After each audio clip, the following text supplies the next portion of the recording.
हाय hi all. किसी को कल के लेक्चर में, कल तक के पार्ट में कोई कंफ्यूजन है? एनीवन? डन। मुझे आपका नाम भूल गया था घर जाके। पवनीत। ठीक है।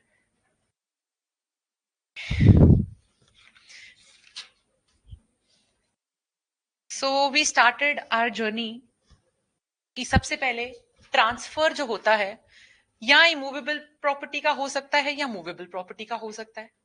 जब इमूवेबल प्रॉपर्टी टेक्निकली को दो पार्ट्स में ही डिवाइड करा जा सकता है।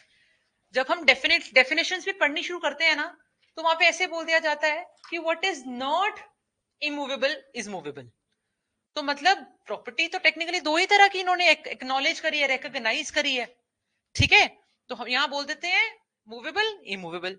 इमूवेबल की जब हम सेल वगैरह में घुसने की हमने कोशिश करी, तो हमने रियलाइज करा कि यार इमूवेबल प्रॉपर्टी की sale, lease, mortgage, exchange, gift etcetera सब कुछ कवर्ड था ट्रांसफर ऑफ प्रॉपर्टी एक्ट में। ठीक है। ये तीन चीजें, ये पांचों चीजें कवर्ड थी ट्रांसफर ऑफ प्रॉपर्टी एक्ट में। लेकिन हमें रियलाइज हुआ कि यार मूवेबल प्रॉपर्टी को लेके कोई कुछ बोल ही नहीं रहा है। मूवेबल प्रॉपर्टी को लेके कोई कुछ नहीं बोल रहा है। इसको पढ़ने के लिए हमने सोचा कि हम चलो घुसते हैं एक बार नया act, sale of goods act में। सेल ऑफ गुड्स एक्ट में जाके देखा तो यहाँ पे भी सिर्फ सेल है मूवेबल प्रॉपर्टी की। What about other things?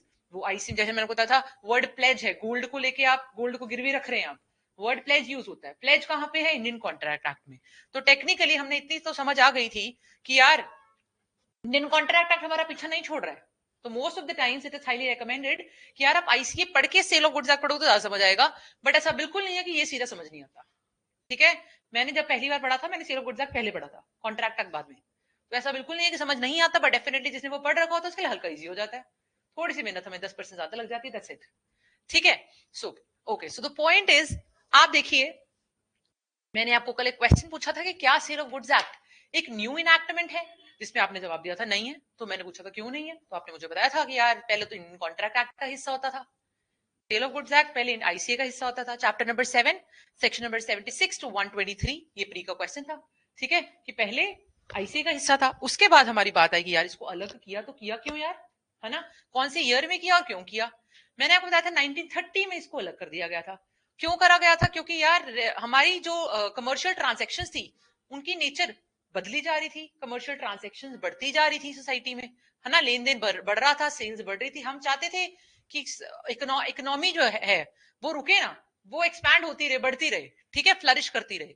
इस चक्कर में हम चाहते थे सेल को प्रमोट करना। सेल को प्रमोट करने के चक्कर में हमारे को लगा कि यार जो पुराना वाला इंडियन कॉन्ट्रैक्ट एक्ट में डला हुआ है, उसमें इतनी डिटेल में, इतनी कॉम्प्रिहेंसिवली चीजें नहीं बताई गई हैं। एक ऐसा इंसान जिसको पूरे पैसे नहीं मिले, उसके, उसने कुछ बेचा, अनपेड सेलर है वो, उसके पैसे नहीं मिले, तो उसके राइट्स को भी डिस्कस नहीं किया गया पुराने वाले इंडियन कॉन्ट्रैक्ट एक्ट में। तो यार हर इंसान डरता रहेगा ना बेचने से पहले, हमने उसका डर ही तो खत्म करना है कि यार तेरे को हम सिक्योरिटी दे रहे हैं किसी तरह की। फिर बात आती है सेल और अग्रीमेंट टू सेल में डिफरेंस, ये भी पुराने एक्ट में नहीं था। ठीक है, इसलिए हमें जरूरत लगी इन सब चीजों के कारण, due to various reasons we decided on making a new act which is sale of goods act 1930। इसका नाम Indian sale of goods act था।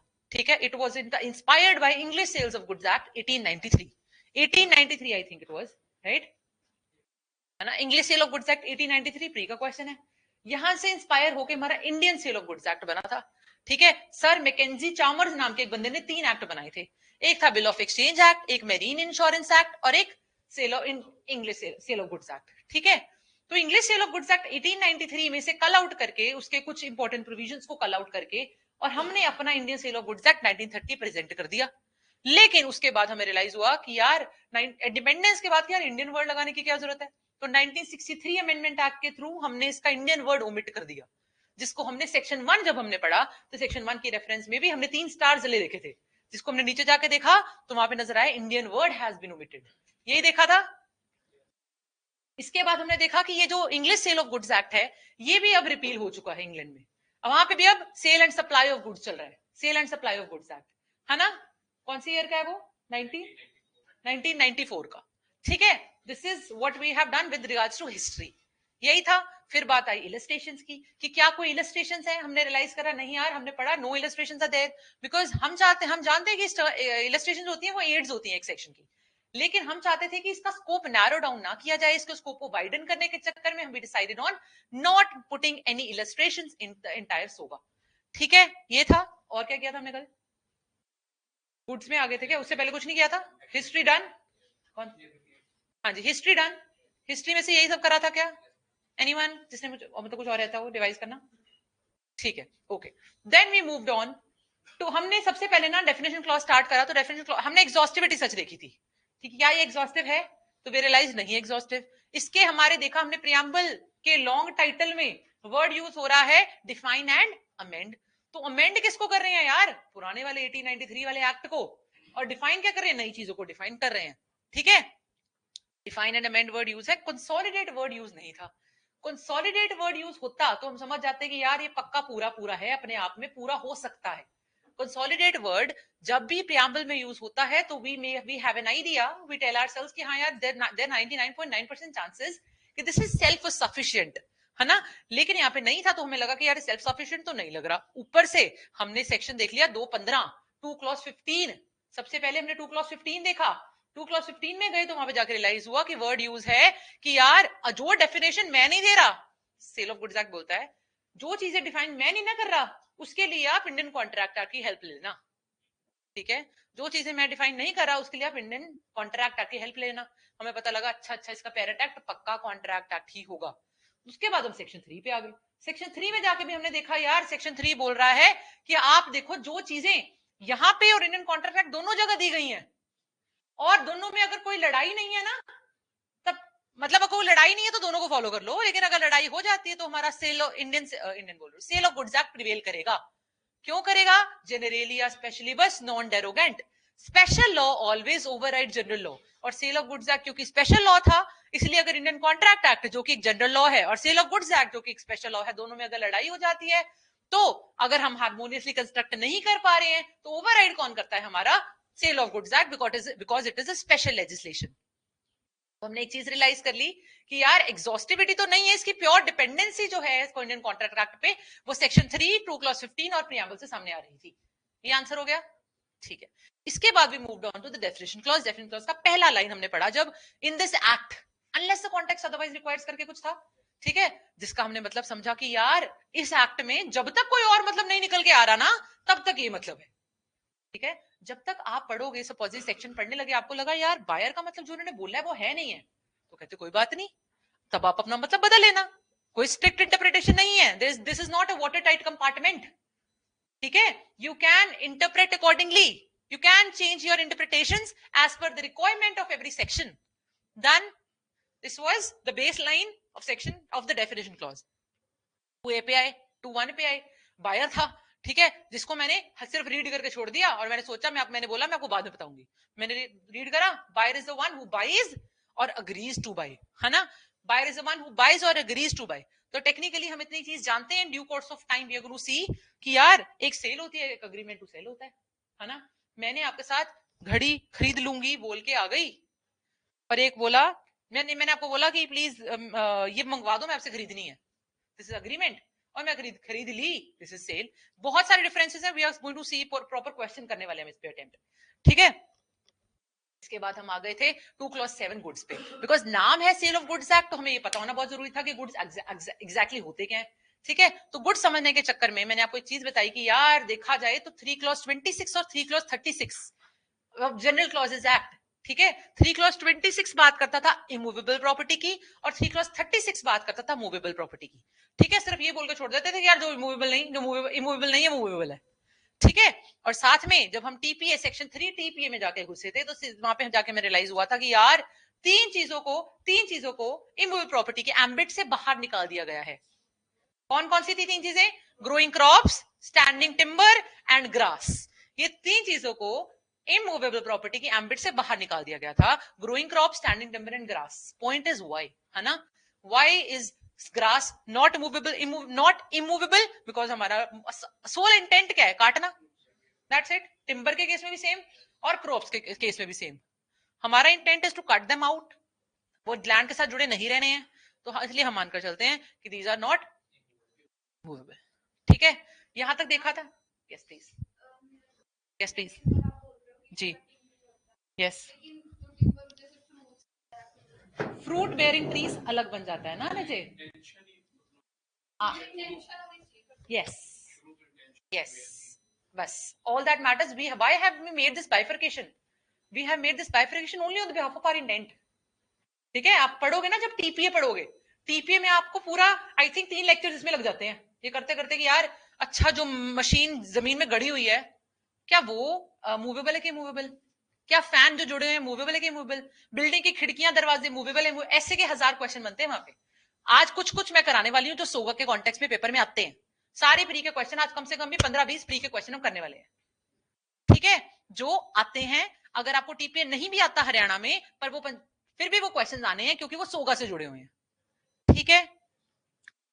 नेक्स्ट हम आ जाते हैं एक्शनेबल, हमने वर्ड शुरू करा सेल ऑफ गुड्स एक्ट का 2 clause 7 गुड्स शुरू पढ़ना शुरू करा, ठीक है। पहली लाइन क्या थी, includes every movable property excluding actionable claim and money, यही था, every movable except actionable claim and money.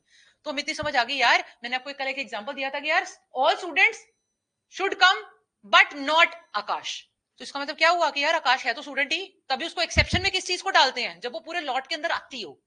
तो हमें एक चीज तो समझ आ गई यार, इन्होंने बोल दिया all movable property except actionable claim, तो मतलब समझ आ गई एक्शनेबल क्लेम है तो मूवेबल ही यार, तभी उसको एक्सेप्शन बनाया गया है, वरना वो एक्सेप्शन होती ही ना, तो लिख देते ऑल मूवेबल प्रॉपर्टी, हम समझ आते हैं ऐसी तो इसमें है ही नहीं, है ना। लेकिन हम समझे कि यार इसी इसमें है, वाई, क्योंकि हमें एक चीज रियलाइज होगी कि यार एक्शनेबल क्लेम है तो मूवेबल ही, तब इसको एक्सक्लूडिंग में डाला गया है, इसलिए हमने समझने की कोशिश करी what exactly is an actionable claim.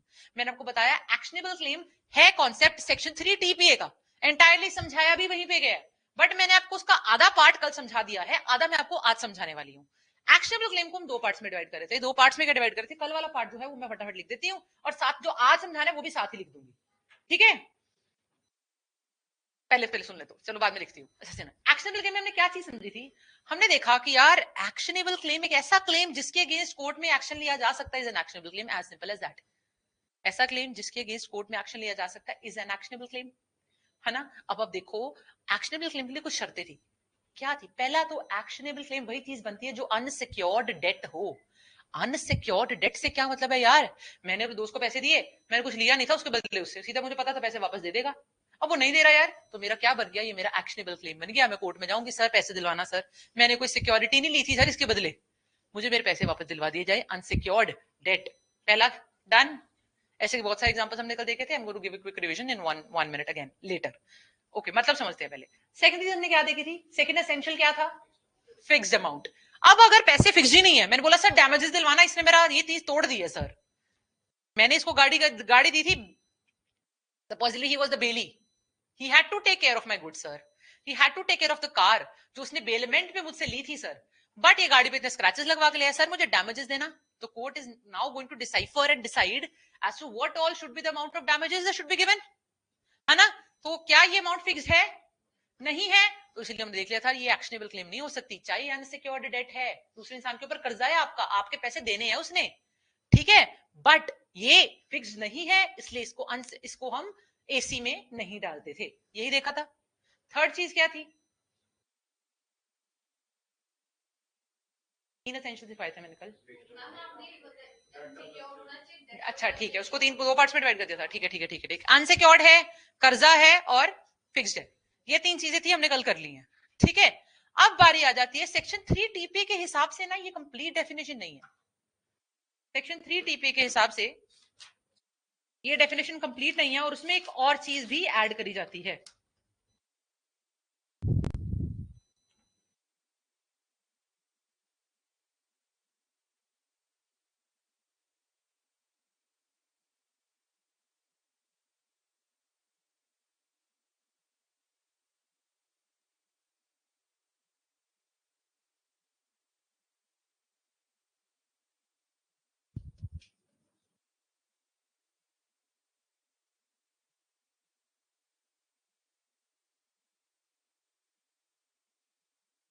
Beneficial interest in movable property. मैंने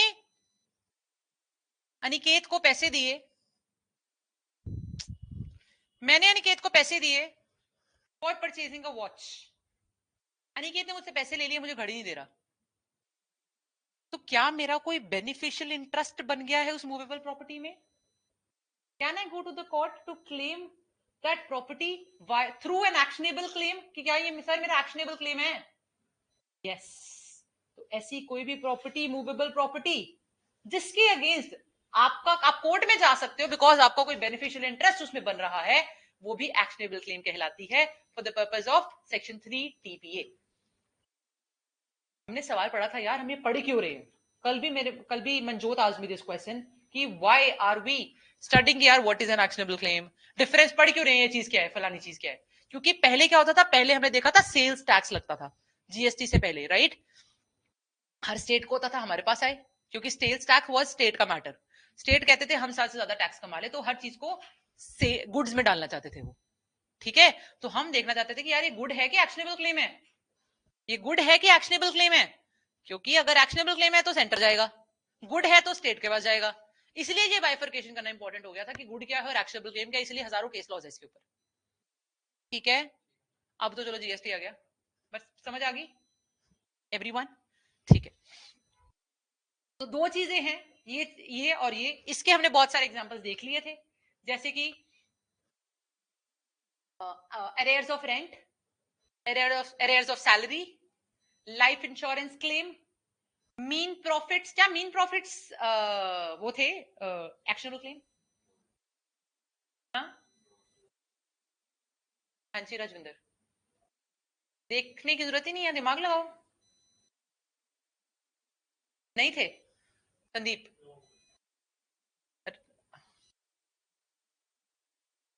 पवनीत, मुझे बहुत टाइम लग रहा है, मुश्किल लग रहा है, सॉरी, मैं सीख जाऊंगी, ठीक है? नो नो, अच्छा। Raman, the question for you is, क्या earnest money, to claim to get your earnest money back, was that an actionable claim? Sure. ये बाकी सबसे ना हिलाया करें, बच्चों को पता लग जाता है पीछे, ठीक है? ओके। अनिकेत, क्या क्या करा था हमने कल? एक मिनट को मैं बताऊंगी। और कौन से क्वेश्चंस करे थे? प्रोसीड्स ऑफ बिजनेस, क्या वो एक्शनेबल क्लेम था? ठीक है, ठीक है, आज करते हैं आगे इसी की कंटिन्यूएशन। तीन कहे से बट बथेरे मैं लब ले आई हूं, मैं प्री विचो, है ना, मैं बथेरे लब के ले आई हूं प्री विचो, ते सारे करने हैं आज, ठीक है? उसमें से कुछ मेंस के क्वेश्चन भी हैं, 5-5 नंबर के, 2 मेंस के क्वेश्चन भी साथ कराऊंगी, ठीक है? 2 नहीं 3 तो आते हैं, ठीक है एवरीवन? समझ आया कॉन्सेप्ट कल क्या हुआ है? जो जिन्होंने कल वाला लेक्चर नहीं लगाया, नेहा, शुभम एंड अमन, ठीक है? तो कल समझ आया? तुसी साडे नाल मतलब पढ़ सकते हो आज, ठीक है? प्लीज, हाँ जी, एक और चीज ना प्लीज कहीं पे लिख लेना कि सेक्शन 3 टीपीए वाला एक्शनेबल क्लेम हम पढ़ रहे हैं। अब एक्शनेबल क्लेम का प्रोसीजर क्या है ट्रांसफर करने का? एक एक्शनेबल क्लेम ट्रांसफर कैसे होता है, ये टीपीए में सेक्शन 130 टू 137 में डेल्ट विद है। Procedure of transfer of actionable claim कहां डेल्ट विद है? Section 130 to 137 of TPA.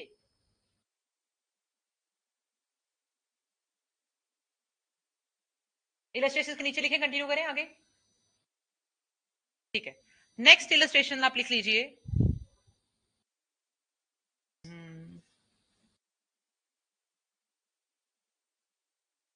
Muslim women's claim, बहुत इंपॉर्टेंट है ये, हर जगह आते हैं। Muslim women's claim for her unpaid dower, for her unpaid dower, dower जिनको जिन्होंने नहीं पढ़ा मुस्लिम लोगों को भी जिंदगी में, ठीक है? डावर क्या होता है पता है आपको? पता है? पता है ना? बाकी सबको पता है, कॉलेज वालों को, ठीक है?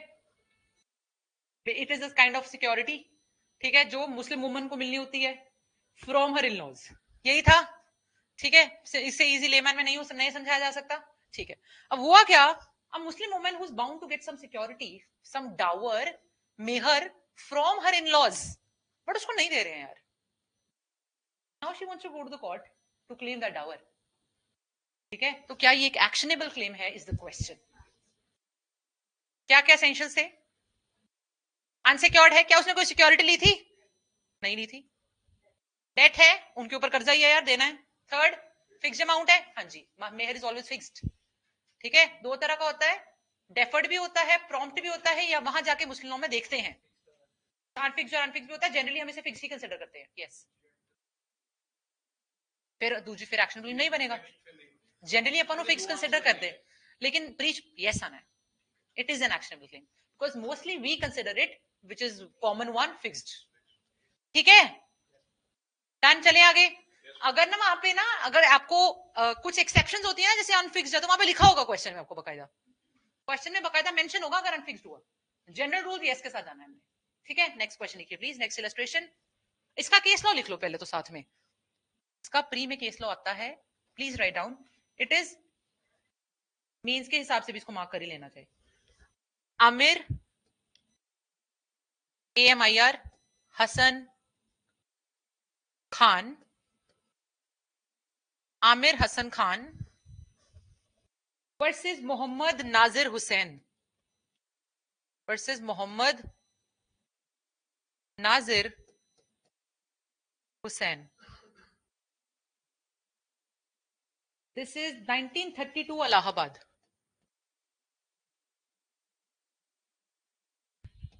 इसको मेंस के लिए 5 मार्क्स के लिए मार्क कर लेना, इस क्वेश्चन को इस केस लॉ के साथ लिख कर आना है, ठीक है।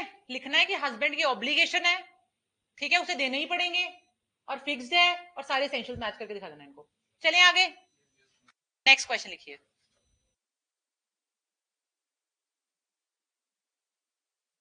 नेक्स्ट क्वेश्चन लिख लो, what kind of property is lottery, lottery ticket, very very important. हाँ, क्या गुड है कि actionable claim is the question ना, क्या लॉटरी टिकट एक गुड है कि actionable claim is the question? आपके अकॉर्डिंग गुड है, किसने बोला गुड है? आपने बोला गुड है। गुड्स, अरे गुड्स है कि actionable claim? Sale of goods में कवर होगा कि सीपीए में कवर होगा, ये सवाल था। अच्छा मेरी गाल सुनो, ये जो क्वेश्चन है ये कम से कम भी 10 बार पेपर में आ चुका है, मेंस में, ठीक है। इसका प्री में भी जो केस लॉज है वो प्री में बहुत बार आते हैं, इसलिए हमें इसको समझना बहुत इंपॉर्टेंट है। लेट अस सी, हुआ क्या, उन्होंने बोला यार हम ना जब एक दुकान पे आ जाते हैं लॉटरी की टिकट खरीदने, टिकट टिकट जब हम खरीदते हैं तो हम एक खरीदते हैं उसे एक गुड की तरह, पैसे दिए सामान ले लिया, यही करते हैं, पैसे दिए सामान ले लिया। अब हुआ कि आपकी लॉटरी निकल आई, तो उन्होंने बोला पहले जब आपने पैसे दिए सामान खरीद दिया तो गुड ही हो गया यार, बात ही खत्म, हो गया गुड। अब आपकी लॉटरी निकल आई यार, लॉटरी निकली 1 करोड़ की, आपने उसके बदले, वो दे नहीं रहे पैसे, अब आपको, आपने उसके बदले कोई सिक्योरिटी दी थी, डेट है उनके ऊपर, और सर्टेन है, फिक्स अमाउंट है। उन्होंने बोला अच्छा ये तो यार एक्शनेबल क्लेम बन गया। तो टेक्निकली पहला आपको जो केस करवाऊंगी अनराज का केस, एच अनराज, उसमें उन्होंने, मैं लिखवाऊंगी केस का नाम, उन्होंने बोला कि यार देख लो sale of goods, lottery ticket को 2 पार्ट्स में बाइफरकेट करा जा सकता है। कैसे बाइफरकेट करा जा सकता है? पहला पार्ट है जब आपका लॉटरी टिकट खरीदना जो गुड है, और जब लॉटरी जीतना, जीत गए हो आप, उसके बाद वो एक्शनेबल क्लेम में कन्वर्ट हो जाता है। This bifurcation was done by H Anraj versus state of Tamil Nadu. I am going to give the case law, ठीक है। नेक्स्ट, लेकिन सुप्रीम कोर्ट ने एक केस निकाला सनराइज एसोसिएट्स, जिसमें उन्होंने क्रिटिसाइज करा ये वाला व्यू। उन्होंने बोला यार एक चीज को आप 2 पार्ट्स में, दोनों एक्ट्स में कैसे डाल सकते हो यार, है ना, मेक सेंस। उन्होंने बोला एक तरफ रखो, फिर उन्होंने समझाया, I am going to give the dictation as well, do not worry. उन्होंने समझाया कि यार देखो हम लॉटरी टिकट खरीदते क्यों हैं, only with an intention to win, for a chance to win, we do not purchase the ticket, we purchase a chance to win, ठीक है। Because we are not purchasing only the ticket, it can not be considered as good, we are purchasing the chance to win only, हमने अपना चांस खरीदा है, ठीक है। So it will entirely be covered by actionable claim and it is not a good. Can I give you the answer now? Concept clear? ठीक है, please write down the answer.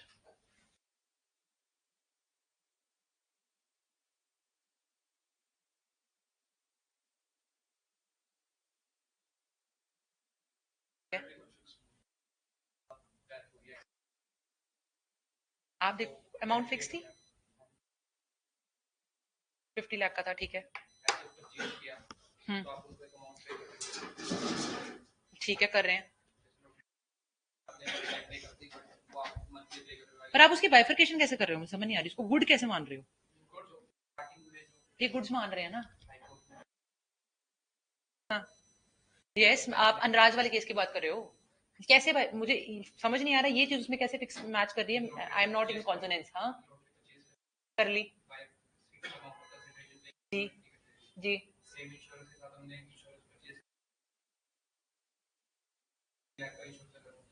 ठीक है, तो हर महीने उनको कुछ दे रहे हो? ठीक है, कर दिया पे लपसम, ठीक है।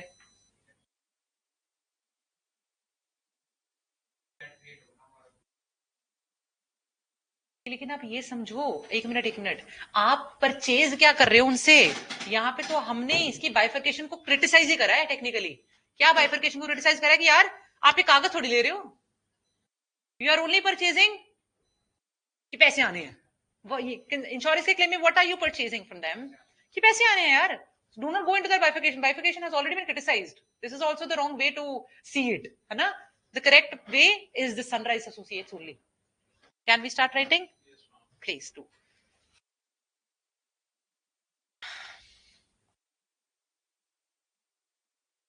There have been two opinions. There have been two opinions with regards to. There have been two opinions with regards to a lottery ticket. With regards to a lottery ticket. पहला केस लिख लीजिए, pre के लिए बहुत ज्यादा important है। H Anraj, H full stop नहीं dot, Anraj ANRAJ versus government of Tamil Nadu, versus government of Tamil Nadu, AIR 1986 Supreme Court.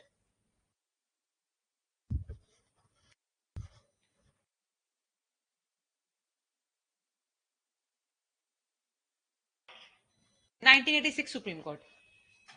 Honorable Supreme Court observed that sale of lottery ticket can be divided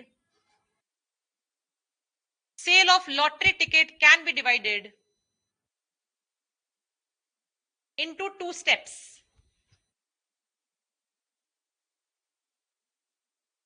First, A part, when you buy a lottery ticket,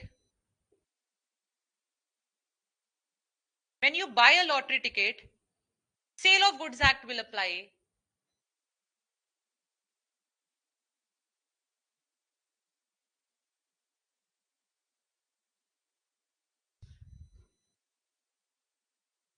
bracket में लिख लो, bracket में लिख लेना, right to participate in the draw, right to participate in the draw.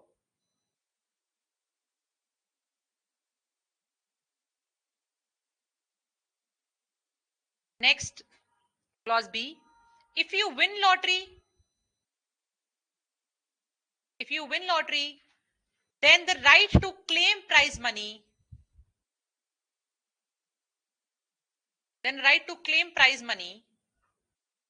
will be an actionable claim and not goods. Prize money will be an actionable claim and not goods.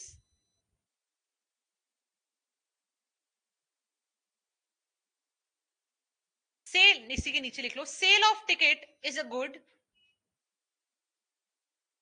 Sale of ticket is a good. And the right to claim prize money, comma, if successful, and right to claim prize money if successful is an actionable claim as,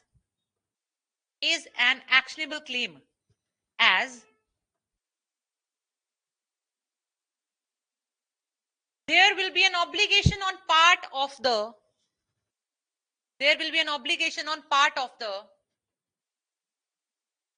ticket seller,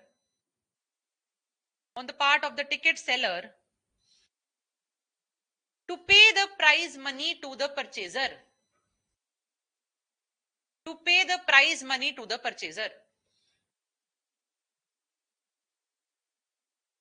ठीक है? आपको पता है पहले जब like हमने देखा होगा जगह जगह पे लॉटरी बम्पर्स निकलते थे, है ना? अभी भी निकलते हैं, लेकिन पहले तो बहुत ज्यादा था। ठीक है, तो पता क्यों होता था? हर स्टेट पता क्या करती थी? स्टेट चाहती थी कि यार लॉटरी में से जितना टैक्स निकलना है ना, सारा हमारे पास आ जाएगा, इसलिए स्टेट्स ऑर्गेनाइज करती थी ये। ठीक है, सरकारी लॉटरी यूज होती थी, स्टेट ऑर्गेनाइज करती थी कि यार सेल्स टैक्स इसके ऊपर जितना आएगा अपनी अपनी जेब में आना है। ठीक है, लेकिन अब देखो, अब जीएसटी आ गया हुआ पिक्चर में। आप ये समझो, पहले क्या होता था, सारा सेल्स टैक्स जो लॉटरी का होता था ना, वो सारा स्टेट खाती थी, इसलिए कलेश था कि यार इसको गुड्स के डेफिनेशन में डाल दो, क्योंकि गुड्स जो है वो स्टेट का मैटर है। ठीक है, गुड्स की सेल स्टेट का मैटर है, इसलिए टिकट को भी, लॉटरी टिकट को भी गुड्स में डाल दिया जाए। लेकिन अब तो उसको एक्शनेबल क्लेम बोल दिया गया है, तो वो स्टेट का मैटर रहा ही नहीं है। You get my point? अब जीएसटी के अंदर ही कवर हो जाता है सब कुछ। आगे नेक्स्ट नेक्स्ट केस बना लो, Sunrise Associates. Sunrise Associates versus government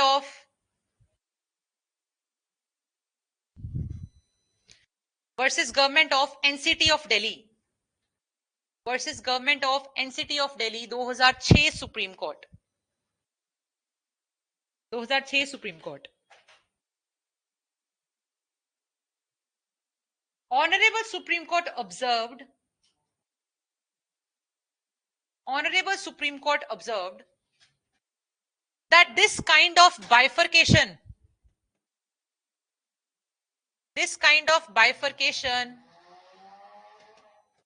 is not right. That this kind of bifurcation is not right.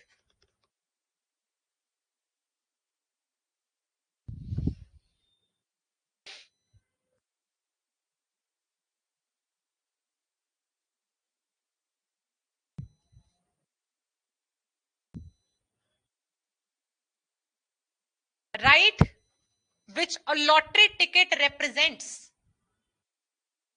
right which a lottery ticket represents would squarely fall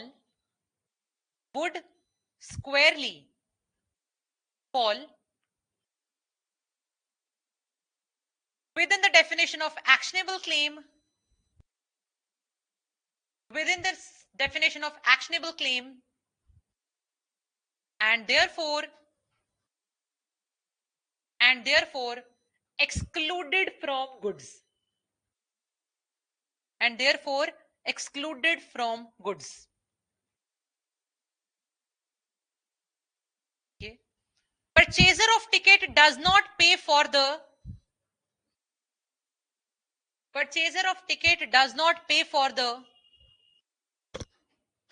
right to participate, does not pay for the right to participate, but for the chance to win, but for the chance to win. Right to participate being an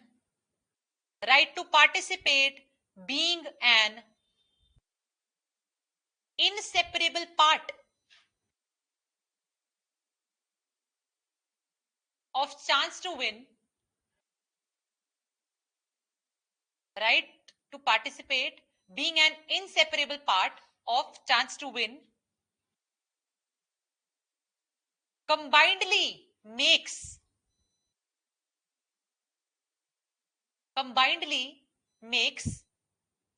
lottery ticket an actionable claim. Combinedly makes lottery ticket an actionable claim. आपका answer तैयार है? ठीक है, आएगा pre में आएगा कि question था lottery tickets are not goods, it was held in which judgment, और नीचे जजमेंट्स के नाम थे। आर नॉट गुड्स कौन सा था? सनराइज वाला। अगर आज lottery tickets are partially goods, कौन सा केस है? एच एन राज। कंफ्यूज नहीं होना है, ठीक है? चले आगे, ठीक है। नेक्स्ट क्वेश्चन आप लिख लीजिए। ओके, आप ना अगर आपको पेपर में गुड्स डिफाइन करने के लिए आ जाते हैं, आपको तीन चीजें बताती हूँ, तीन चार कीवर्ड्स बताती हूँ जो आपने पेपर में लिखने हैं। एक ऊपर बना लो अपने नोट्स के कहीं पे, एक साइड पे कॉलम सा बना लो, एक जो चीज देने लगी हूँ उसके नोट्स के साइड पे कॉलम बना लो, या टॉप पे जो होता है क्या कहते हैं बॉर्डर लाइन, है ना, वहां पे लिख लो जैसे भी आपको ठीक लगे. Give me 1 sec. राइट. तो सबसे पहले जब गुड्स की डेफिनेशन पेपर में आ जाती है, गुड्स बताओ भाई क्या है, तो आप लिखोगे सबसे पहले 2 clause 7 लिख जाओ, कीवर्ड्स लिख लो. 2 clause 7 से शुरू करोगे, लिखोगे 2 clause 7 जो है एक्सक्लूसिव है.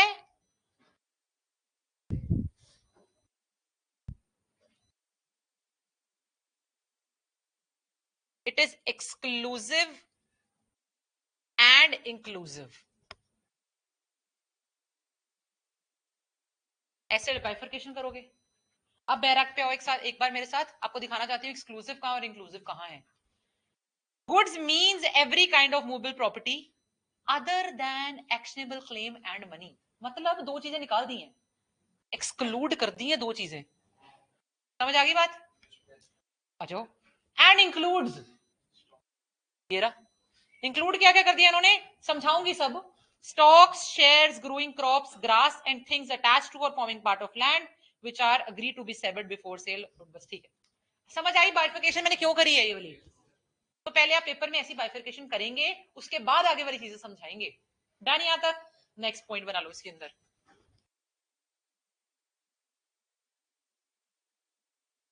उसके बाद आप इसके एक्सक्लूजन में से एक्शनेबल क्लेम वर्ड पकड़ेंगे, उसको समझाएंगे with reference to section 3 TPA.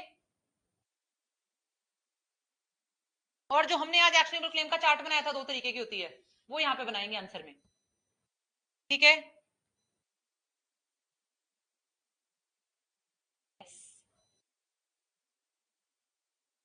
इसके बाद आप बनाएंगे मनी, सिर्फ मनी वर्ड लिखेंगे, उसका कोई चार्ट चूट कुछ नहीं बनाना, बट जो चीज यहाँ पे लिखी गई है does not include actionable claim and money, तो मनी कीवर्ड है नेक्स्ट. ठीक है, नेक्स्ट कीवर्ड मनी लिख लो. ठीक है. उसके बाद आ जाओ आगे, इंक्लूसिविटी में हम क्या लिखेंगे. फिर बारी आ जाएगी मूवेबल प्रॉपर्टी एक्सप्लेन करने की, कि सारी मूवेबल प्रॉपर्टी होती क्या है. इंक्लूसिविटी में उन्होंने बोला सारी मूवेबल प्रॉपर्टी आ जानी है. ठीक है. तो मूवेबल प्रॉपर्टी को एक्सप्लेन करोगे 3 clause 36 जनरल क्लॉजेस एक्ट के साथ.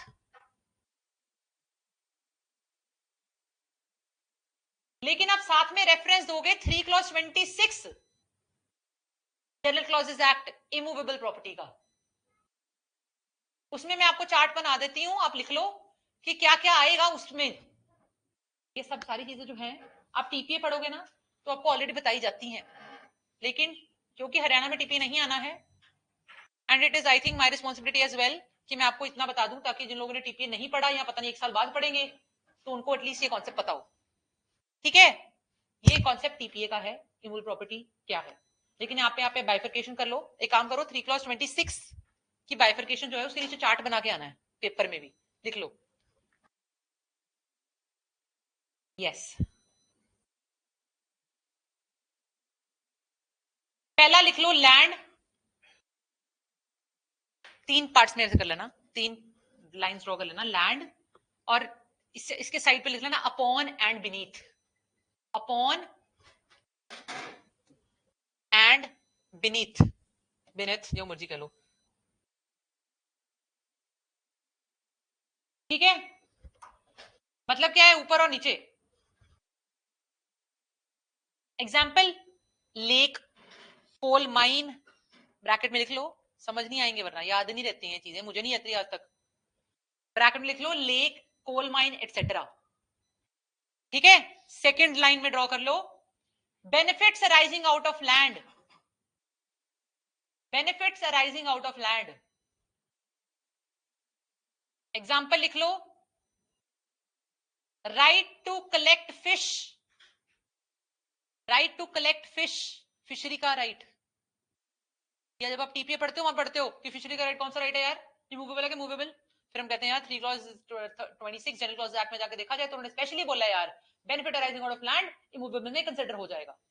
ठीक है. Right to fishery, right to get fruits, collect fruits. ठीक है. ये दोनों राइट्स आ गए. राइट टू कलेक्ट फ्रूट्स ना, ये हक जो है ये मूवेबल है ना. ठीक है. यस. थर्ड पे आ जाइए. थर्ड चीज लिखिए things attach to earth, example heavy machinery, example heavy machinery, और ब्रैकेट में लिखना इंटेंशन मैटर करता है, इंटेंशन वर्ड लिख देना ताकि आपको पता लग जाए कल को, ठीक है।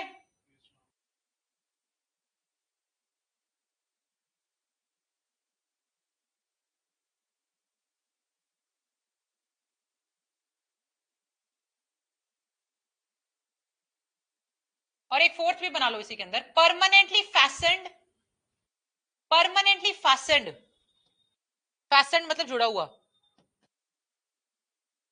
Permanently fastened to anything attached to earth, building के साथ पंखा, permanently fastened to anything attached to अर्थ।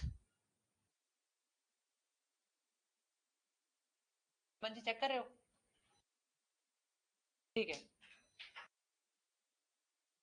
तो थोड़ा सा रेफरेंस आप इसका देंगे अपने इस आंसर में गुड्स में, कि इसके अलावा जो बच जाता है वो मूवेबल है, क्योंकि यही बोला गया, मूवेबल वो जो ये नहीं है, ठीक है। बाकी जब आप टीपीए पढ़ोगे तो आपको और क्लैरिफिकेशन होती जाएगी, वो चीज भी इसमें ऐड करते जाना, जितनी जितनी क्लैरिफिकेशन टीपीए पढ़ के होगी मेंस के आंसर में ऐड कर देना, ठीक है। उसके बाद आप एक और चीज इसमें लिखेंगे, एक और चीज नहीं, मतलब जो चीज हम पढ़ने लगे हैं अभी, एंड इंक्लूड्स वगैरह, जो हमारा पूरा बेयर एक्ट है। नेक्स्ट कीवर्ड क्या है, includes stock and shares.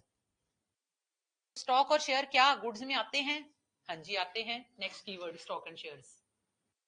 Next keyword growing crops and grass, ठीक है। तो यहां पे स्टैंडिंग टिम्बर नहीं लिखा हुआ, बट टीपीए में क्या बोला गया था, ये इमूवेबल में नहीं आता, यहां पे बोल दिया गया है एवरी काइंड ऑफ मूवेबल। समझे आप मेरी बात, यहां पे स्टैंडिंग टिम्बर वर्ड यूज नहीं है, बट सेक्शन 3 टीपीए ने बोल दिया था कि मेरे में भी नहीं आता,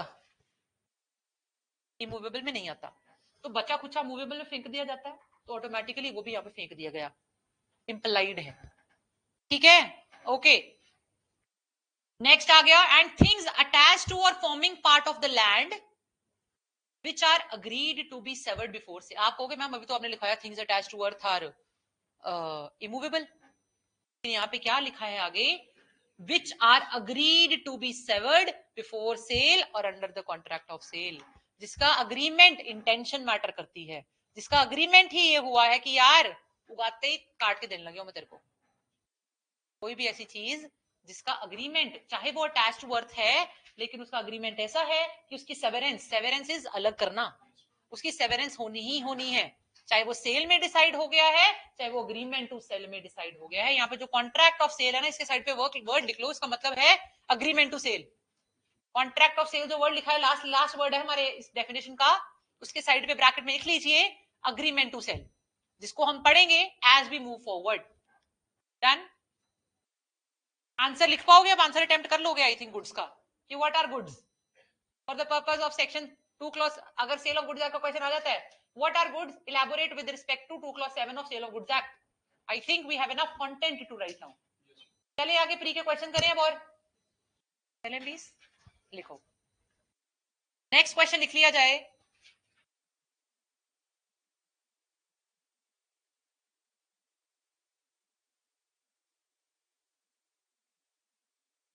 date passed in a decree, debt passed in a decree, क्या ये एक एक्शनेबल क्लेम है? ये क्वेश्चन था। हुआ क्या, मेरे पैसे संदीप वापस नहीं कर रहा, मेरे पैसे संदीप वापस नहीं करा, मैं एक्शन लेके कोर्ट में गई, कोर्ट ने बोल दिया Sandeep you are the judgement debtor, Shraddha के पैसे वापस करो। एक्शनेबल क्लेम लेके कोर्ट में गई थी, अनसिक्योर्ड डेट था, मैं चली गई थी कोर्ट ने एक्शन, मेरे एक्शन का जवाब दे दिया, एक्नॉलेज कर दिया मेरा एक्शन, और संदीप के अगेंस्ट ऑर्डर पास कर दिया। हमने क्वेश्चन क्या लिखा है, क्वेश्चन क्या लिखा है, डेट पास इन डिक्री, तो डिक्री में डेट पास हो गया ये वाला, कि संदीप का कर्जा मेरे ऊपर है ना, कोर्ट ने एक्नॉलेज कर दिया हुआ है। क्या ये जो कर्जा मुझे नहीं दे रहा, क्या ये फर्दर एक्शनेबल क्लेम है? नो। प्री में क्वेश्चन आया हुआ है कि एक बार जब आप कोर्ट में गए थे अपना पैसे मांगने, तब वो एक्शनेबल क्लेम था, अब जब वो डिक्री बन के आ चुका है, फर्दर एक्शनेबल क्लेम नहीं है वो डिक्री। एग्जीक्यूशन के लिए तो आप जाते हो, आप उसको दोबारा एक्शनेबल क्लेम के तौर पे लेकर जाओगे कोर्ट में? ये सवाल है। एक डिक्री को क्या आप दोबारा एक्शनेबल क्लेम बना सकते हो? नहीं बना सकते, ये सवाल है। ठीक है, प्री में नो करके आना है। नेक्स्ट क्वेश्चन लिखो प्री के लिए। वाटर, एयर, गैस, इलेक्ट्रिसिटी, बड़ी बार आए क्वेश्चन, इसका केस लॉ भी दूंगी landmark. Water, air, gas, electricity.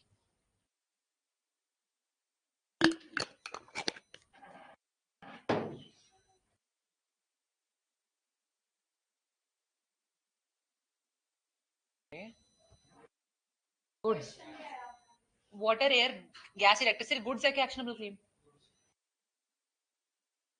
Are these goods, ऐसे करके क्वेश्चन आता है पेपर में। ठीक है, please write down.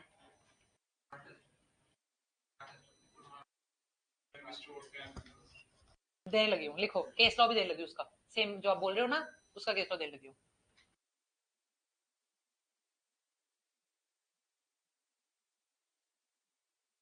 Although a debt is an actionable claim, sorry, अच्छा उसकी लाइन तो लिख लो, सॉरी यार सॉरी, एक लाइन लिखवानी है मैंने उसकी पिछले की, डेट वाले की। आई एम सो सॉरी, लिख लोगे एक लाइन प्लीज? हाँ sorry. Although a debt is an actionable claim, but debt passed in a decree,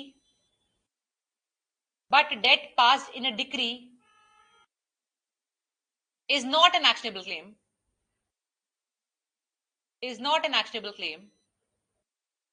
because no further action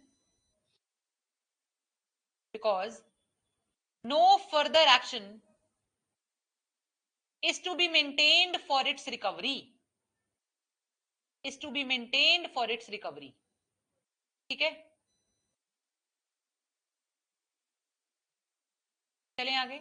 अब लिख लो प्लीज इलेक्ट्रिसिटी के बारे में। Law commission suggested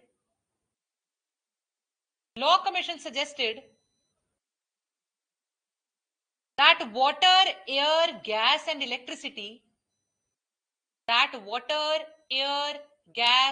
electricity should be included in the definition of goods,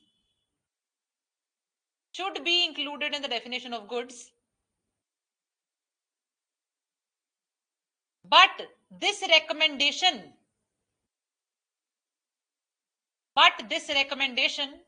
was not accepted at the time of passing of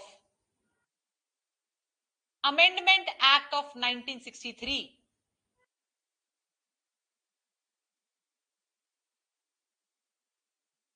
Full stop. In the Commissioner of Sales Tax, Madhya Pradesh, ये case law का नाम है, in Commissioner of Sales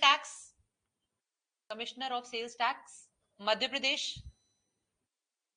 versus MP Electricity Board,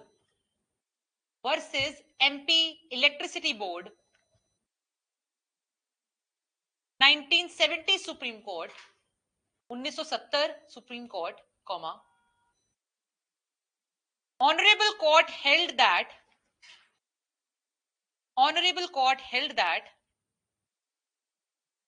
although electricity energy is not tangible. Tangible का क्या मतलब होता है? Yes. Tangible is जो देखा जा सकता है, पकड़ा जा सकता है, LEA, is not tangible like books, wood, etc. but cannot be touched, but नहीं है ना, and आना है, and cannot be touched, but it is a good as it can be transmitted as it can be transmitted, transferred,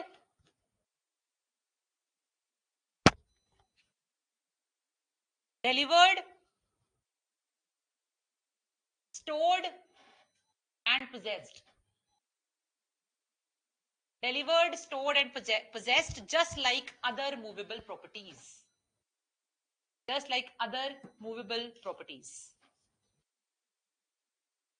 important, mark कर लीजिए. Next लिख लीजिए, electronic TV signal. क्या ये गुड है? इलेक्ट्रॉनिक टीवी सिग्नल लिखिए. इसका केस लॉ लिख लीजिए. Jabalpur cable network, Jabalpur cable network private limited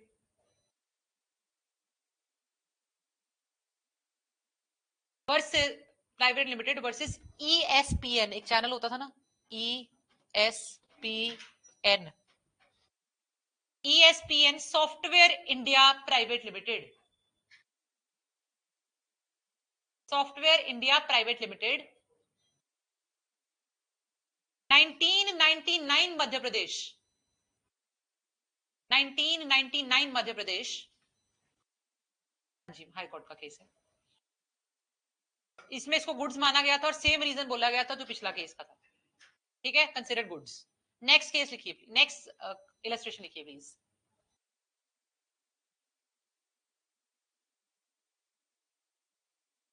human organs. Paper में क्वेश्चन आया था, ब्लड बैंक में ब्लड पड़ा है, क्या वो गुड है? ऐसे करके human organs is detachable, reproducible. ठीक है, ओके. हाँ जी, में किडनी और कोएगुलेशन ऑपरेशन करने में उनकी किडनी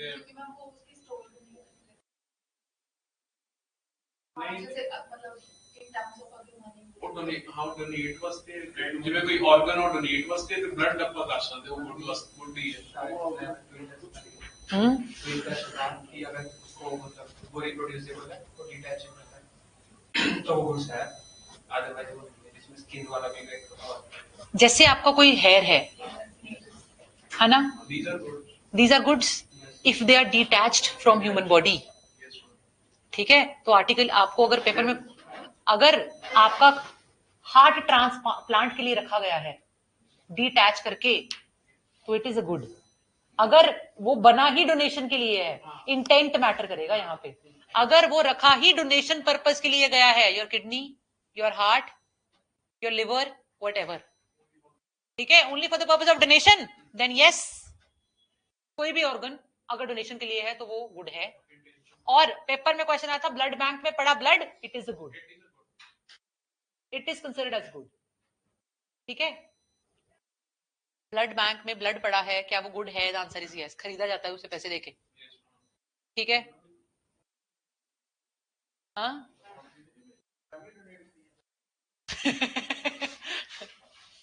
ओके, आगे लिखिए. नेक्स्ट बना लीजिए,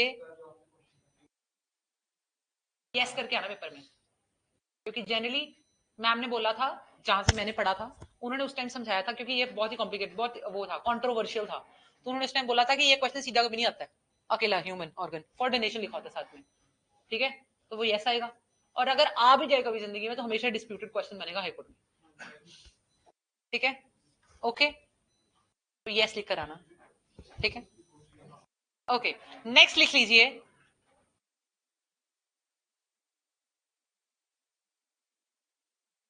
देखना तो कुछ रह तो नहीं गया मुझसे.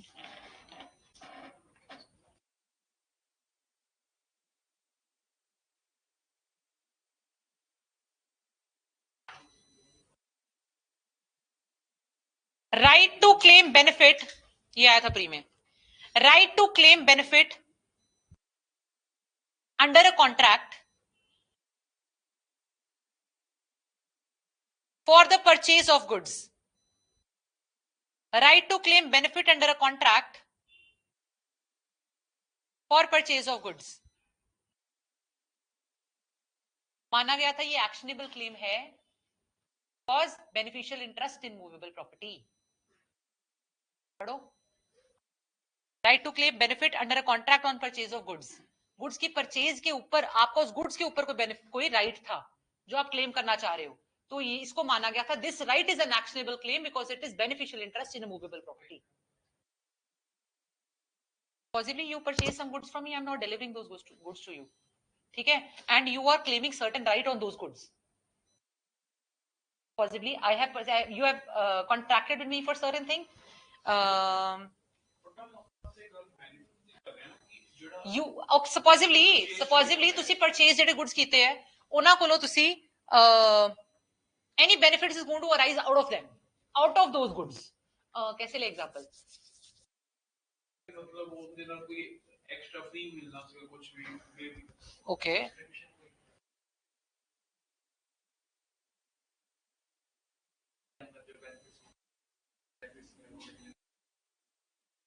कैसे बेनिफिट्स? एक्सेस मिल पा रहा है या फिर टेक्निकल इश्यूज में आए जा रहे हैं और एक मंथ की benefit. Yes, make sense. Supposedly you have purchase a good जिसके साथ साथ कोई बेनिफिट अराइज हो रहा था, ठीक है, वो गुड मूवेबल है, हमने उसके अंदर से बेनिफिट अराइज होने वाली चीज, क्योंकि हमारे को वो बेनिफिट नहीं मिला जो अक्रू होना था उस गुड से, ठीक है, जैसे उन्होंने बोला आपने कुछ सब्सक्रिप्शन ली, जो बेनिफिट था एक्सेस मिलना था आपको, वो एक्सेस आपके अंदर उसके अंदर से अराइज होना था, वो नहीं मिल पा रहा, तो हम मानते हैं this is a benefit arising out of movable property, जो एक तरह का एक्शनेबल क्लेम है, तो उसको एक्शनेबल क्लेम कैटेगराइज करा गया था फॉर द पर्पस ऑफ होगा, ठीक है, प्री में आया था, इसको एक्शनेबल क्लेम की तरह मार्क करके आया, ठीक है। नेक्स्ट लिख लीजिए,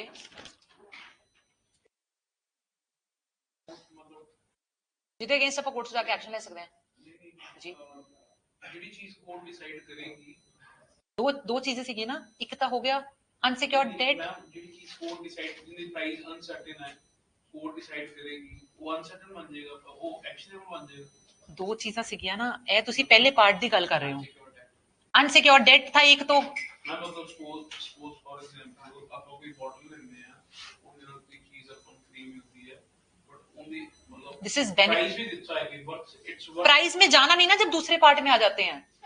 एक्शनेबल क्लेम दो तरह का था, एक benefits arising out of movable property और दूसरा अनसिक्योर्ड डेट, एक था benefits arising out of movable property, एक था अनसिक्योर्ड डेट, ये दूसरे पार्ट में फिट कर रहा है, दूसरे पार्ट में पैसे का इंसेंशियल ही नहीं है, दूसरे पार्ट में सर्टेनिटी की बात है ही नहीं कि अमाउंट सर्टेन होना चाहिए, सिर्फ आपका इंटरेस्ट होना चाहिए मूवेबल प्रॉपर्टी में, दैट्स मोर देन इनफ, ठीक है, डन एवरीवन। चलिए आगे, प्लीज मूव अहेड, क्वेश्चन लिख लो, ऑर्नामेंटल आर्टिकल्स, ऑर्नामेंटल आर्टिकल्स, घर में लगा हुआ है कोई लैंटर्न या what do we call it, रब्बा वर्ड भूल गई हूं, क्या कहते हैं उसे इंग्लिश में, चैंडलियर, हाँ हाँ, ठीक है, मेरे भी नहीं आ रहा था, एनीवे ठीक है, तो टेक्निकली कोई भी लैंटर्न्स, कुछ भी डेकोरेशन पीसेस लगे हुए हैं, ऑर्नामेंट्स आ जाएंगे, आर्टिकल्स ऑफ डेकोरेशन, ठीक है, तो क्या वो गुड्स माने जाएंगे आपको? हाँ, आंसर ये था, लेकिन मेंस में लिख सकते हो, प्री में आ गया फिर यस, प्री में आया तो यस लिख कर आना, ठीक है। Next, window screens, window screen, window पे लगाए गए कांच, विंडो पेन्स या विंडो स्क्रीन्स,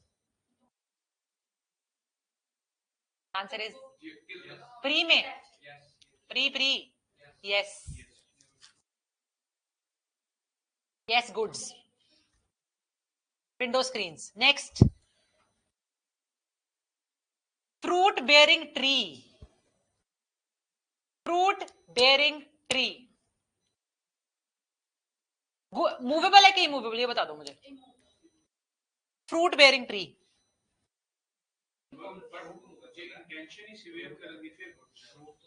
लेकिन फ्रूट बेयरिंग ट्री लिखे उन्होंने बस, प्री जा गया, इमूवेबल, इमूवेबल, क्योंकि हमारा मकसद फ्रूट बेयरिंग ट्री को सवेयर करना नहीं है, उसे फ्रूट खाना है, ठीक है। आई नो ये बहुत ओवरवेलमिंग है नए बच्चों के लिए, हाँ वहां पे चल जाएगा ना, वो इमूवेबल प्रॉपर्टी में चल जाएगा, मूवेबल के इमूवेबल वाला क्वेश्चन था ये, मूवेबल में चला गया, अब देखो ना, TPA movable property and actionable claim अलग से कहा गया है, तो सिर्फ इमूवेबल टीपीए में चल जाएगा, ठीक है। नेक्स्ट, अच्छा आपको ओवरवेलमिंग लग रहा है ना? पक्का पक्का? पुनीता, पवनीत, पवनीत, PAVNEET, कभी नहीं भूलूंगी मैं. I'll try at least. I'm sorry. I'm sorry for spoiling your name. I didn't mean to यार. I'm sorry. ठीक है. Okay. Electric bulbs. बहुत सारी बुक्स में ना इमूवेबल लिख रखा है, बट आपने मूवेबल लिख के आना है. मूवेबल. ठीक है. Electric bulbs are movable. फिर आ जाएगा मशीनरी. सिर्फ मशीनरी है पेपर में मूवेबल. अगर सिर्फ मशीनरी है तो प्री में मूवेबल है. आंधी है एक्चुअली ना, मतलब क्वेश्चन में वही कट के लिए आई है. प्री दे क्वेश्चंस विचों कट के लिए आई हुई हैं.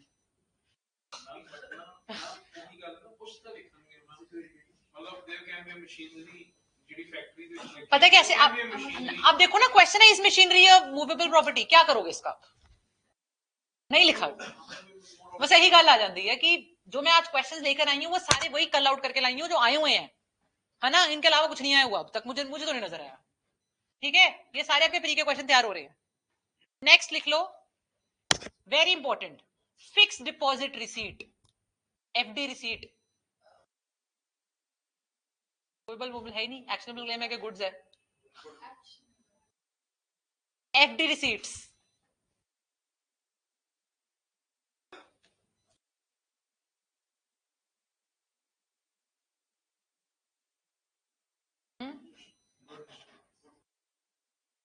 अच्छा आप देखो, मैंने FD की बात नहीं करी है, मैंने FD रिसीट की बात करी है. हुआ क्या? हम जानते हैं FD कराते हैं, एक पर्ची मिल गई है, कागज मिल गया एक. हम एक नई जगह पे, अब हमने बोला बैंक वालों को कि यार 5 साल बाद 12 साल की FD कराई थी. 5 साल बाद हम कोर्ट में बैंक वालों के पास गए कि FD तोड़ दो, हमारे को इमरजेंसी पैसे चाहिए. उन्होंने बोला आपको आधा ही पैसा मिल पाएगा, यही तो शर्त थी FD की कि टूट नहीं सकती है. हो सकता है, बोल दिया बैंक वालों ने. हमने सोचा इस तो घाटे में चल जाए, काम करते हैं लोन ले लेते हैं. हम किसी बैंक में लोन लेने चले गए. उन्होंने बोला क्या है आपके पास सिक्योरिटी? मैंने बोला FD रिसीट. मेरी FD बनी हुई है उस बैंक में.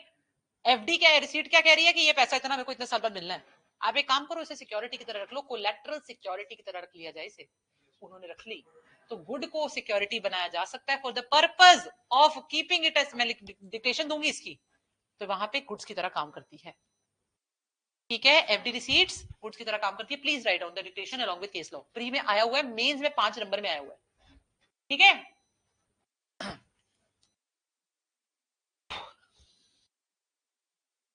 If the claim of fixed deposit, if the claim of fixed deposit is transferred to anyone, is transferred to anyone, it is covered under TPA as actionable claim. कि अगर claim ही पूरी FD transfer कर दी, ठीक है, अकेली FD receipt नहीं उसकी, अकेली FD है अगर, तो वो एक्शन, मैंने बैंक में FD कराई, मेरे पैसे नहीं दे रहे, क्या है इसके अगेंस्ट ये एक्शनेबल क्लेम ही हुआ ना यार. फिक्स अमाउंट थी, अनसिक्योर्ड थी, डेट था बैंक के ऊपर, बेड, तो अकेली FD तो देखो एक्शनेबल क्लेम बन गई है. But when a fixed deposit receipt, but when a fixed deposit receipt is submitted in the bank as security for loan,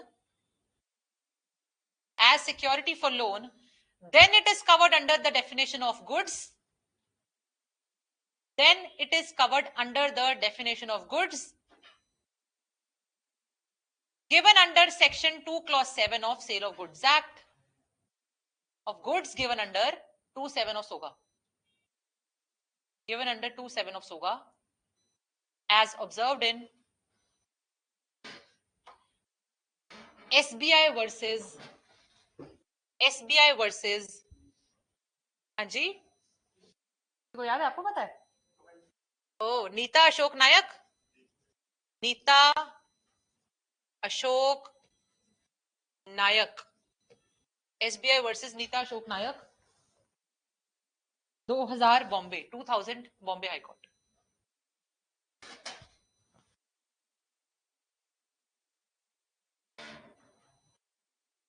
That is all that could have been covered in goods.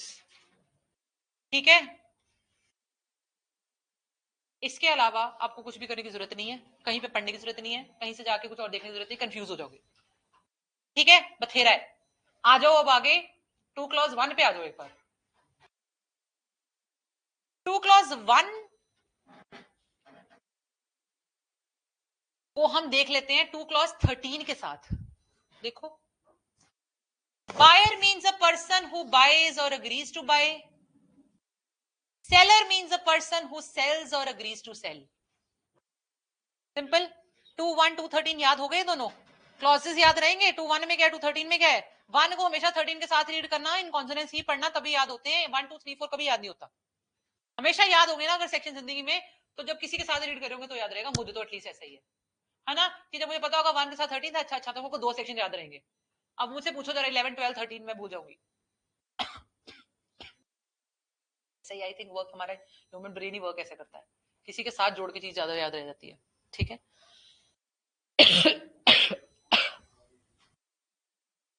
एक काम करो, एक चीज समझते हैं हम।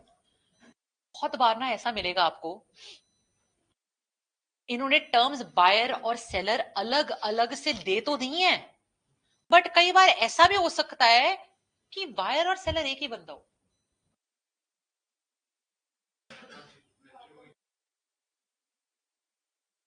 Perfect example, part owner मैं, मेरी और शुभम की एक कार थी। अब मैं वो गाड़ी पूरी खरीदना चाहती हूँ, तो बेचने वाली भी मैं, पहले पार्ट जॉइंट ओनर थे, अब सोल ओनर में बनना चाहती हूँ, तो बेचने वाली भी मैं, खरीदने वाली भी मैं, पहला एक्सेप्शन। तो कई बार बहुत रेयर केसेस है जहां पे कंफ्यूजन क्रिएट हो जाएगी आगे चल के, वो मैं क्लियर कर दूंगी। ठीक है, जब खरीदने वाला और बेचने वाला एक ही बंदा हो जाएगा। सेकंड एग्जांपल, गवर्नमेंट से परमिशन डेफिनेटली लगती है, लेकिन ऑक्शन परचेजर, अपनी चीज ही ऑक्शन में इंसान खरीद सकता है, लेकिन सरकार की परमिशन लगती है। ठीक है, सिर्फ 2 एक्सेप्शन होती है इस केस की, जिसमें परचेजर, सेलर और बायर एक ही बंदा होता है। सिर्फ 2 केसेस में हो सकता है, एक तो जॉइंट ओनर्स को ओनरशिप के केस में, और दूसरा ऑक्शन परचेजर के केस में, जब वो खुद ही अपनी चीज को ऑक्शन में खरीदने लगा। गवर्नमेंट की परमिशन लगती है, बट हो सकता है। इसमें सेलर और बायर एक ही बंदा है। डन यहां तक? Can we move ahead now? Okay, I am going to take you to the definition of 2 clause 4 now. Very very important. कम से कम भी आप कोई भी बुक पढ़ोगे तो आपको 15 क्वेश्चंस प्री के इसमें से मिल जाएंगे। 15 क्वेश्चन मिल जाएंगे। 10 to 15 is an average number of questions that are found in every book with regards to 2 clause 4. तो ऐसा क्या है, लेट अस सी। ठीक है, हेडिंग क्या है 2 clause 4 की? Document of title to goods. तो नाम से पता लग रहा है यार, ऐसा डॉक्यूमेंट जो मेरे पास होगा तो मतलब माना जाएगा श्रद्धा के पास टाइटल है, यही माना जाएगा। अगर मेरे पास वो डॉक्यूमेंट है तो माना जाएगा श्रद्धा पास टाइटल है उस गुड्स का। बेसिकली ऐसे डॉक्यूमेंट्स कौन कौन से होते हैं, इसमें आपको मैं लिखवाऊंगी शिप स्टोरी। एक शिप स्टोरी नाम की एक स्टोरी सी है, जिसको हम लिखेंगे, और साथ ही साथ ये जो इतने मुश्किल मुश्किल नाम यूज है ना, आज एक बार देखते हैं। चलो पहले, includes a bill of lading, dock warrant, warehouse keeper's certificate, wharfinger certificate, railway receipt, multi modal transport document, warrant और order for the delivery of goods. इतने मुश्किल नाम है, मुझे कैसे पता लगेंगे एग्जैक्टली क्या क्या चीज है। इसके लिए एक स्टोरी जब लिखोगे आप, प्लीज आप लिख लो आज एक स्टोरी, आपके सारे डाउट्स, ये सारे वर्ड्स क्लियर हो जाने हैं। ठीक है, और प्री के कितने सारे क्वेश्चंस भी। ठीक है,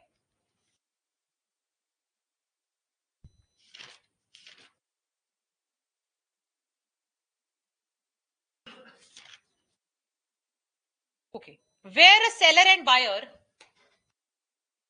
वेयर मैं समझाऊंगी, ये मत समझना मैंने समझाना नहीं है।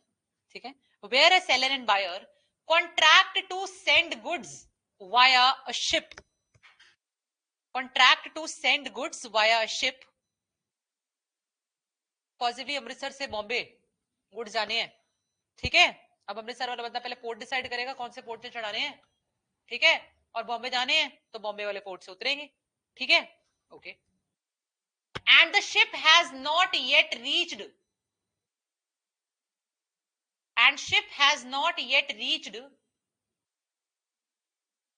the area of seller,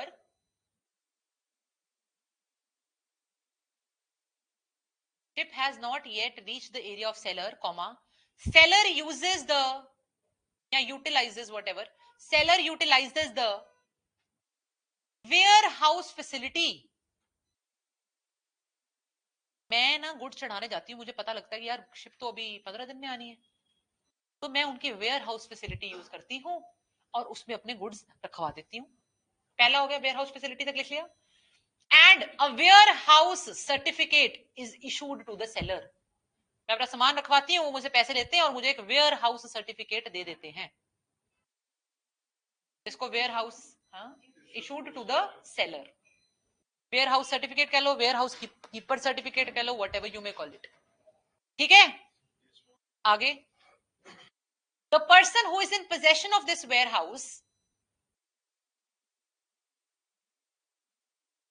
warehouse receipt, the person who is in the possession of this warehouse receipt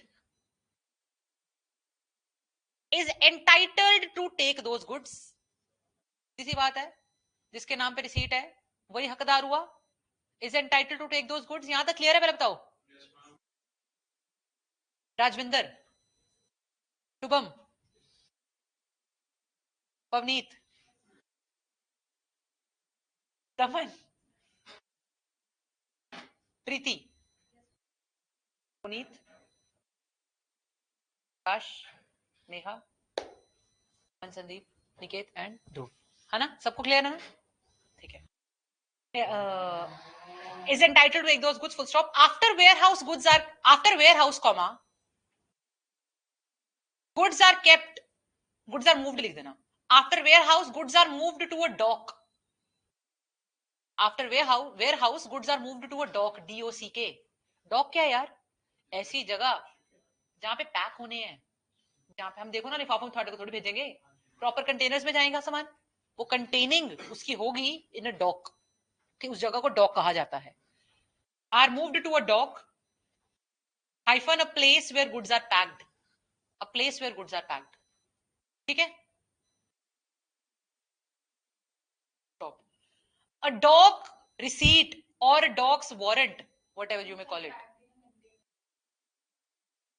हाँ लिखवाया नहीं मैंने, but you may write it for your convenience, full stop, a dock's warrant, full stop के बाद है ना, a dock's warrant or a dock's receipt, whatever you may call it, dock warrant बोल दो, dock certificate बोल दो, dock receipt बोल दो, याद रहेगा, एक ही बात है ना। A dock warrant or a dock receipt is given to the seller and is a title and is a document to the title of goods, and is a document to the title of goods,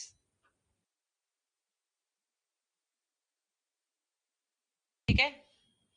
further तो story की तरह याद रखने हैं, कभी नहीं भूलेंगे ये सारे नाम। Further goods are moved to the wharf, goods are moved to the wharf, WHARF। Wharf कौन सी जगह होती है? जहां पे शिप्स को बांधा जाता है, एंकर करा जाता है, ठीक है। Further ships are moved to, goods are moved to the wharf, a place where ships are anchored, a place where ships are anchored, bracket में लिख लेना, a place where ships are anchored, ANCHORED वाला anchored, ठीक है, anchored, full stop। Wharfingers receipt, spelling देख लो barrack में, Wharfingers receipt is received and goods are loaded, finally जब goods चढ़ाए जाते हैं तो कौन सी रिसीट मिलती है? Wharfingers receipt। पैक होने के बाद कौन सी मिली थी? डॉक्स वारंट, ठीक है। Wharfingers receipt is received and goods are loaded, full stop। अब इसके बाद पिक्चर में आता है crew of the ship, crew of the ship is then going to inspect, crew of the ship, हाँ जी, क्योंकि इसमें एक एक्सेप्शन बताने लगी हूं आपको मैं, जो प्री में बहुत, यही क्वेश्चन आता है प्री में एक्चुअली, जो मैं लिखवा रही हूँ, ठीक है. Crew of the ship is then going to inspect and issue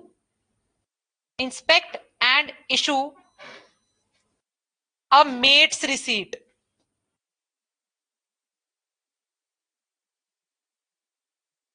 A mate's receipt, MATE'.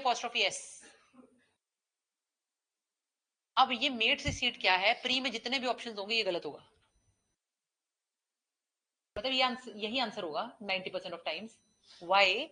Met receipt ना एक preliminary, what do you call it, कच्ची पर्ची. किस चीज की? क्रू ने इंस्पेक्ट कर लिया, गुड्स में चढ़ा, शिप में चढ़ा क्या क्या है. अब फाइनल इंस्पेक्शन ये प्रिलिमिनरी रिसीट मानी जाती है. इसके बेसिस पे डॉक्यूमेंट आपके नाम पे टाइटल नहीं ट्रांसफर होता. ठीक है. इसके बाद मेन बंदा आता है कैप्टन. के बाद लिखो.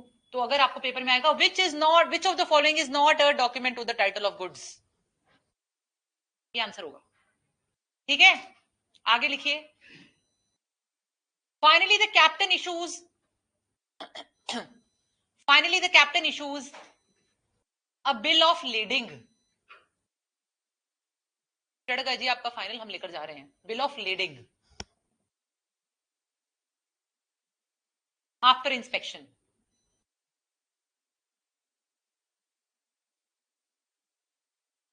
Stop. This receipt may be sent by the post. This receipt may be sent by a post or any electronic service. May be sent by a post or any electronic service to the buyer.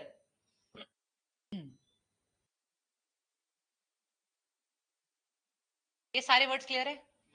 यहां से हम कल कर सकते हैं कि आगे कर दूं? आज करा दूं. एक दो चीजें मल्टी मॉडल डॉक्यूमेंट वगैरह देख लेते हैं. चलो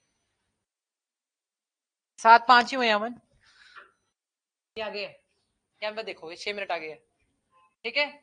मल्टी मॉडल ट्रांसपोर्ट डॉक्यूमेंट क्या चीज है? अब ये 4 वर्ड समझ आ गए हैं? मल्टी मॉडल ट्रांसपोर्ट डॉक्यूमेंट होता है यार. अब देखो, आपने गुड्स भेजने हैं सपोजिवली यहां से चेन्नई. शिप ने क्या करना है, गुड्स ने क्या करना है, 3 रूट्स बदलने हैं. पहले वो ट्रेन से जाएंगे, वहां से गाड़ी में रखे जाएंगे, ट्रक में, और ट्रक से उठा के पोर्ट में, पोर्ट से वहां से शिप बदलेंगे, शिप से लेके उतारे जाएंगे. Train, truck and ship. ऐसे केसेस में आप क्या करते हो, अपने एजेंट को बोलते हो यहां से उतार के यहां पे चढ़ा देना. ऐसे डॉक्यूमेंट्स को हम document of title to goods मानते हैं. इनको हम बोलते हैं multi model transport document. Simple. Multi modal है यार, एक ट्रांसपोर्ट नहीं जाना है. सिंपल. हो गया. डन यहां तक. क्या? अब एक बार बैराक पे आओ मेरे साथ, देखते हैं क्या रह गया अपना. Document of title to goods includes a bill of lading, dock warrant, warehouse keeper certificate, wharfinger certificate, railway receipt. Goods rail पे चढ़ाते हैं, रिसीट मिल जाती है, railway receipt. Railway receipt, multi modal transport document. अब देखो, multi model transport document has been inserted by 1993 amendment act. पहले नहीं था. ठीक है. ओके. ट्रांसपोर्ट डॉक्यूमेंट, वारंट और order for the delivery of goods and any other document used in the ordinary course of business. और कोई भी ऐसा वारंट, कोई भी ऑर्डर जो दिया गया है जिसके माना जाए कि आप इस गुड्स के ओनर हो. कोई भी वारंट के थ्रू भी या कोर्ट के ऑर्डर के थ्रू भी बोला जा सकता है आप इस गुड्स के ओनर हो. क्या वो भी डॉक्यूमेंट ऑफ टाइटल माना जाएगा? हाँ जी. कोर्ट ने ऑर्डर दे दिया, आप वो भी डॉक्यूमेंट ऑफ टाइटल की तरह ही काम आएगा. और साथ में क्या वर्ड यूज है? और any other document use in the ordinary course of business. खत्म. यहां तक डन? यहां तक डन? यस. यस. ठीक है. In the ordinary course of business as proof of the possession और कंट्रोल ऑफ गुड्स. ये जो सारे डॉक्यूमेंट्स हैं, ये किसका प्रूफ है? पोजेशन का या कंट्रोल का. ठीक है. As proof of the possession और कंट्रोल ऑफ द गुड्स. और सिर्फ इसका ही नहीं, और किसका प्रूफ हो सकते हैं? और authorising or purporting to authorise either by endorsement or by delivery the possessor of the document to transfer or receive goods thereby represented. इसका मतलब क्या है? हो सकता है उस बंदे की पोजेशन जानी हो सकता है उस बंदे को ही कंट्रोल जाना हो, या हो सकता है मैंने उस इंसान को ऑथराइज करा हो इन डॉक्यूमेंट के थ्रू कि काम करना. हुआ क्या? बॉम्बे में गुड्स भेजे मैंने और मेरे से पहले ही कोई खरीद चुका है. रास्ते में अब देखो बॉम्बे में मैं गुड्स भेज रही हूं, वहां पे सेल ऑलरेडी हो चुकी है, तो मैंने अपने एजेंट को बोला इनको फर्दर सेल कर दियो उस बंदे को जिसने मांगे हैं, ठीक है। तो या फिर एजेंट को हम बोल सकते हैं तू कंट्रोल कर ले गुड्स, तू पोजेशन ले ले गुड्स का, या उसको राइट दिया जा सकता है to further sell those goods, ठीक है। तो ये जो राइट्स, कौन कौन से राइट्स की बात करी जा रही है, अब देखो प्रूफ वो किस किस का प्रूफ है, पोजेशन का, कंट्रोल का, या लास्ट वर्ड पे आ जाओ, बीच वाली लाइन छोड़ना, बीच वाली लाइन लंबी है वो कल कराऊंगी, बीच वाली लाइन में मैंने 3-4 चीजें करानी है जो कल कराऊंगी। सीधा यहाँ पे आ जाओ, प्रूफ ऑफ पोजेशन और कंट्रोल ऑफ गुड्स और possessor of the document to transfer or receive goods thereby represented। और कौन सा राइट हो सकता है, टू रिसीव करना या फिर ट्रांसफर करना उन गुड्स को, दैट्स मोर देन इनफ।